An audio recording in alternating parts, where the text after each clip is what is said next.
اعوذ باللہ من الشیطان الرجیم بسم اللہ الرحمن الرحیم کداب آل فرعون والذین من قبلہم،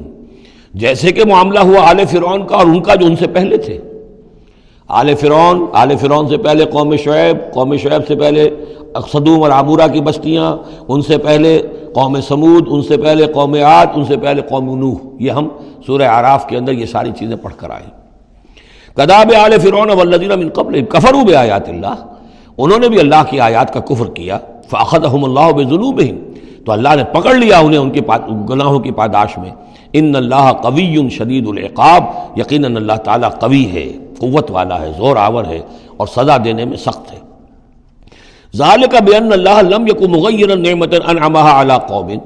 حتی یغیروا ما بانفسہم، یہ اس لیے ہے کہ اللہ تعالیٰ کا یہ طریقہ نہیں ہے کہ کوئی نعمت جو اس نے کسی قوم کو دی ہو اس میں تغیر کر دے جب تک کہ وہ قوم اپنے اندر کی کیفیت کو متغیر نہ کر دے۔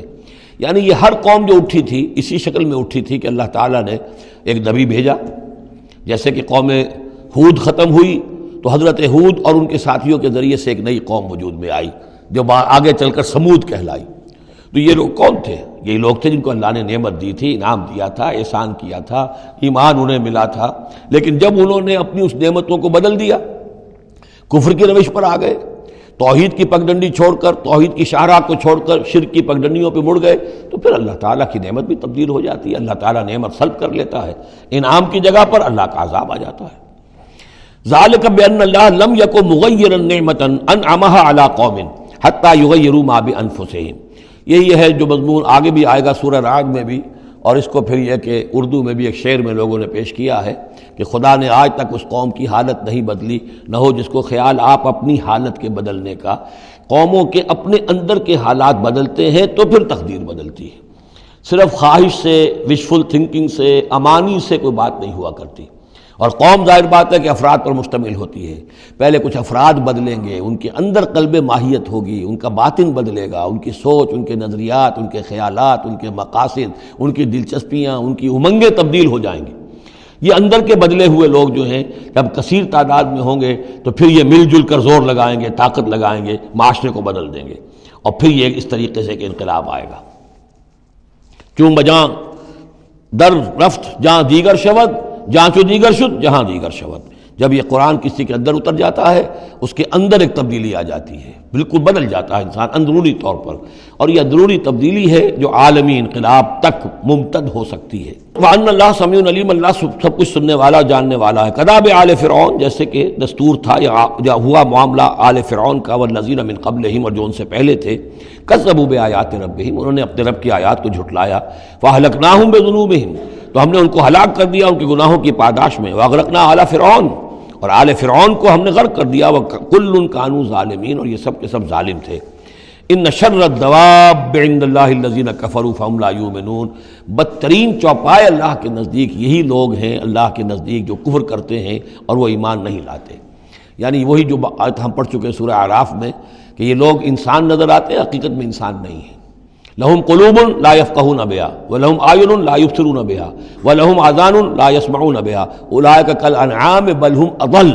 وہ چوپایوں کے مانند ہیں بلکہ ان سے بھی گئے گزرے۔ اس لیے شر الدواب کہا گیا، تمام جانداروں میں اور جمان چوپایوں میں، جانوروں میں سب سے برے لوگ جو ہیں وہ یہ انسان نما حیوان ہیں کہ جن کے اندر عقل نہیں، جن کے اندر شعور نہیں، جو ایمان سے خالی ہیں اور کفر پر اور صرف دنیا کی لذتوں پر ریجھ گئے ہیں۔ الذین عاہدت منہم ثم ینقضون عہدہم فی کل مرۃ وہم لا یتقون، وہ لوگ کہ جن سے آپ نے اے نبی معاہدہ کیا تھا پھر وہ ہر مرتبہ اپنا عہد توڑتے ہیں اور اس کا کوئی ڈر نہیں رکھتے۔ اب یہ اشارہ ہو رہا ہے یہود کی طرف، کیونکہ حضور جب مدینے میں تشریف لائے تو میں نے آپ کو شروع میں بتا دیا تھا کہ آپ نے بہت بڑا یہ سمجھیے کہ اس کو Montgomery what, professor Montgomery what نے جس قدر تعریف کی ہے اس کی، اور سارے جتنے بھی الفاظ ہو سکتے تھے انگریزی زبان میں، اسٹیٹس مین شپ کہ حضور کا معاملہ، فہمی کا معاملہ، تدبر کا معاملہ، سیاست کو سمجھنے کا معاملہ، اس کی بہت بڑی بات یہ ہے کہ آپ نے یہودی قبائل جو تھے تینوں ان کو معاہدوں میں جکڑ لیا۔ تو یہ ایک بہت بڑا آپ کا کارنامہ تھا، لیکن اب ظاہر بات ہے جکڑے تو وہ گئے، اندر سے وہ دشمنی کرتے تھے،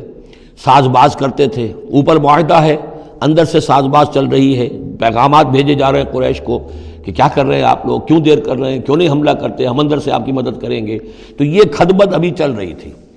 تو فرمایا الذین عاہدت منہم ثم ینقضون عہدہم، وہ لوگ کہ جن سے نبی آپ نے عہد کیا، معاہدے کیے، اور وہ یہ کہ اپنے معاہدے توڑ رہے ہیں، فی کل مرۃ، ہر بار، وہم لا یتقون، اور وہ ڈرتے نہیں ہیں. فإما تثقفنہم فی الحرب، تو اگر آپ پا جائیں انہیں جنگ میں، فشرد بہم من خلفہم، تو ان کو ایسی سزا دیجئے کہ جو پیچھے ہیں ان کے ہوش ٹھکانے آ جائیں، لعلہم یذکرون، تاکہ انہیں عبرت حاصل ہو جائے. یعنی یہ کہ اب ایک تو یہ ہے کہ وہ کوئی صرف ان کی جو ہے وہ وہاں سے خطوط جا آ رہے ہیں، پیغام رسانی ہو رہی ہے، لیکن کہیں اگر ان میں کا کوئی شخص جنگ میں بھی پکڑا جائے، واقعتاً وہ جنگ میں شریک ہو جائے، قریش کی طرف سے آ جائے اور پکڑا جائے، تو پھر اس کو وہ سزا دیجئے کہ جو ایک کی سزا جو ہے وہ سینکڑوں کے ہوش ٹھکانے کر دے. یہ ہے مطلب. وَإِمَّا تَثْقَفَنَّهُمْ فِي الْحَرْبِ فَشَرِّدْ بِهِمْ، ایسی سزا ان کو دیجئے من خلفہم، کہ جو ان سے پیچھے ہیں ان کے بھی ہوش ٹھکانے ہو جائیں، لعلہم یذکرون، شاید کہ پھر وہ نصیحت پکڑ لیں. وَإِمَّا تَخَافَنَّ مِنْ قَوْمٍ خِيَانَةً، اور اگر آپ کسی کو قومی سطح پر اندیشہ ہو جائے آپ کو کسی سے کہ وہ خیانت پر اتر آئی ہے، یعنی ایک ہے انڈیویجول ایکٹس، بنو قریظہ کا کوئی شخص ہے جو کام کر رہا ہے، بنو قریظہ کا سردار کہے گا صاحب مجھے کیا معلوم، یہ ایک شخص کا انڈیویجول معاملہ ہے، اس نے کوئی خط لکھ دیا ہوگا قریش کو یا کوئی سلسلہ جرمانی کیا ہوگا، لیکن یہ ہمارا اجتماعی معاملہ نہیں ہے، ہم معاہدے کے پابند ہیں. بنو قینقاع کا کوئی شخص ہے، اس نے کر دیا، تو اس کے لیے تو پہلا حکم آ گیا. وہ کہیں اگر مل جائے، جنگ میں مل جائے، کیونکہ ویسے تو اسے ہاتھ نہیں لگا سکتے، معاہدہ ہے ان کے ساتھ، تو معاہدہ ہے، اس کو کیا سزا دیں گے، لیکن یہ کہ جنگ میں کہیں آ جائے، اتنی جرأت کر جائے، تو پھر اس کو وہ سخت سزا دیجیے گا کہ جو پیچھے بیٹھے ہوئے ہیں، جو ڈورے ہلا رہے ہیں، تارے ہلا رہے ہیں، ان کو بھی ہوش ٹھکانے آ جائے. لیکن یہ کہ اگر آپ کو اندیشہ ہو جائے کہ کوئی قبیلہ جو ہے وہ خلاف ورزی کرنے پر اتر آیا ہے، خیانت کرنے پر اتر آیا ہے، وَإِمَّا تَخَافَنَّ مِنْ قَوْمٍ خِيَانَةً، کسی کی طرف سے خیانت کا آپ کو اندیشہ ہی ہو جائے، فَانبِذْ إِلَيْهِمْ عَلَىٰ سَوَاءٍ، تو پھر پھینک دیجئے ان کی طرف کھلم کھلا، یعنی پھر معاہدے کو ایبروگیٹ کیجئے، کہہ دیجئے کہ آج سے ہمارا کوئی معاہدہ نہیں. یہ نہیں ہے کہ معاہدہ بھی قائم رہے اور آپ ان کے خلاف اقدام بھی کر دیں، یہ صحیح نہیں. اس لیے کہ یہ مقام جو ہے اخلاقی اعتبار سے بھی غلط ہے، اور خاص طور پر آپ کا مقام، مقام نبوت، اس کے اعتبار سے کسی درجے میں بھی نہیں ہے کہ کسی قوم کے ساتھ معاہدہ بھی ہے، آپ کو اندیشہ ہے کہ وہ خیانت کر رہے ہیں، تو آپ کھلم کھلا اعلان کر دیجئے کہ آج سے میرا اور تمہارا کوئی معاہدہ نہیں، پھر اقدام کیجئے. لیکن یہ کہ بغیر اس اعلان کے کوئی اقدام کرنا ان کے خلاف، یہ در حقیقت اللہ تعالیٰ جو اخلاق چاہتا ہے اہل ایمان کے، اس کے منافی ہے. وَإِمَّا تَخَافَنَّ مِنْ قَوْمٍ خِيَانَةً فَانبِذْ إِلَيْهِمْ عَلَىٰ سَوَاءٍ. اصل میں یہی وہ بات تھی جس کے حوالے سے مولانا مودودی مرحوم نے 1948 میں یہ جو جہاد کشمیر اس وقت ہو رہا تھا اس کے بارے میں رائے ظاہر کی تھی کہ ہندوستان کے ساتھ ہمارے سفارتی تعلقات ہیں، بھارت کے ساتھ ہمارا سارا معاملہ معاہدات کے اوپر چل رہا ہے، پھر اگر یہ کہ معاملہ جو ہے دوسری طرف ہم یہ شکل کر رہے ہیں کہ وہاں پر جنگ کا معاملہ کر رہے ہیں، تو یہ غلط ہے، شریعت کی روح سے، قرآن کی روح سے غلط ہے. ہمیں کھلم کھلا اعلان کرنا چاہیے، جو بھی ہو